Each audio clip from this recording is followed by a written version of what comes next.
Hold on to your hats. What if I told you the savage orcs of Middle-earth had destinies as wild and twisted as the dark lands they once served? Ever since time immemorial, the orcs have been the brutal foot soldiers of evil, terrorizing the lands under the commands of Melkor and later Sauron. But when Sauron fell and the ring was destroyed, what really became of these monstrous warriors? Did some orcs continue their relentless fighting, or did a few, perhaps touched by an unexpected spark of regret, seek a sliver of redemption and peace? To unravel this mystery, we must journey back to the very beginning. In Tolkien's Legendarium, Ilúvatar, the Supreme Being, created the elves, the firstborn of Middle-earth. Their awakening lit up the world with hope and wonder. However, in the dark recesses of existence, Melkor, driven by envy and a hunger to rival Ilúvatar's creative power, longed to craft beings that could mirror the splendor of the elves. Lacking the divine ability to create life, Melkor instead resorted to a vile method. He captured wandering elves and twisted them into a shadow of their former selves. Thus the first orcs were born, creatures marked by corruption, suffering, and a stark lack of the grace that once defined their elven origin. This gruesome origin story has led some to speculate that orcs might share the immortality or longevity of elves. Yet Tolkien's writings make it clear that evil, by its very nature, only corrupts. It never creates something pure. As a result, these warped beings are not blessed with the enduring life of their elven ancestors. Instead, orcs are condemned to live shorter, more miserable existences, plagued by disease and mortal wounds, a far cry from the eternal light that once shone in the hearts of the children of Ilúvatar. With their dark beginnings in mind, we shift our gaze to the cataclysmic events of the War of the Ring. During this era, the orcs were organized into formidable armies, their numbers swelling within the dread fortresses like Dol Guldur. The corridors of these grim strongholds echoed with the clamor of their relentless assault. In one epic struggle, the orcs of Dol Guldur launched repeated attacks against the elven realms of Lothlorien and the ancient woods of Mirkwood. Their vicious onslaughts, though fearsome, were met time and again with the steely resolve of elven defenders who fought to protect their sacred lands. The battles were brutal and unyielding.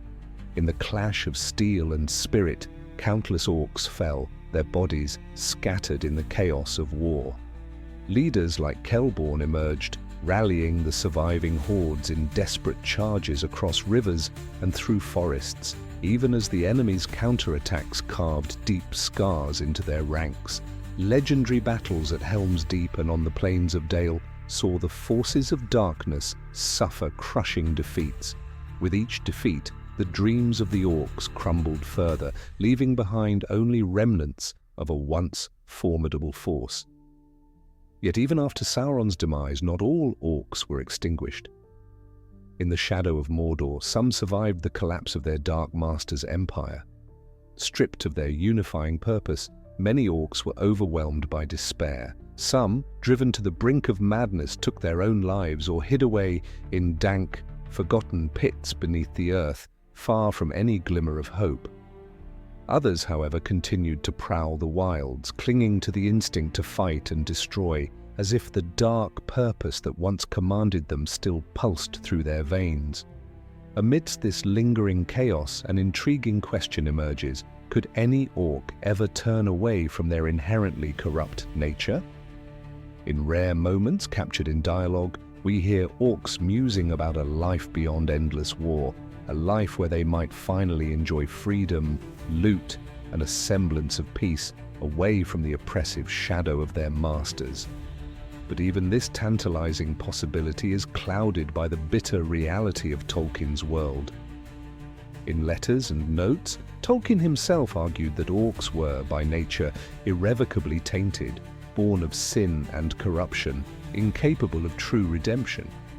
This inherent darkness suggests that any hope for Orcish redemption is more a subject for theoretical debate than a practical reality. The few orcs who survived Sauron's downfall likely did so out of sheer instinct and a desperate clinging to life, not because they harbored any hidden capacity for goodness. Instead, what remained was a festering hatred, a deep-seated resentment that would have them forever at odds with the rising powers of men and the enduring grace of the elves. As the age of men dawned, the remnants of the Orcish race likely splintered into scattered, isolated tribes. Living in caves or hidden mountain hollows, these surviving bands of orcs would have been hunted mercilessly by the expanding realms of men. Their existence, marked by small-scale raids and acts of savage plunder, was destined to vanish in the tide of history, a dark chapter gradually erased as the light of a new era spread across Middle-earth.